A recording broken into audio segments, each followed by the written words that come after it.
చెత్త ఐడియారా. వెహికల్ తీసుకుంటే complex membership వచ్చేస్తుందా? యాక్చువల్లీ అంత చెత్త ఐడియా ఏం కాదు, మంచి ఐడియానే. ఎవత్తు అది? ఈ స్క్రాప్ ని 100 యూనిట్స్ కి అమ్మడం వేస్ట్, దానితో కొత్త వెహికల్ చేయడమే బెటర్. ఇంపాసిబుల్. ఈ చెత్త నుంచి కొత్త వెహికలా? నీకు ఇంపాసిబుల్ ఏమో, నాకు కాదు.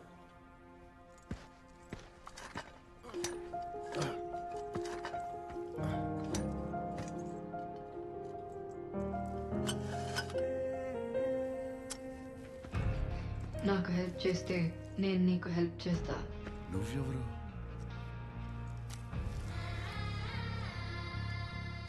బుజ్జి? యా, నేను బుజ్జి. నీ పేరేంటి? High, I'm Bhairava.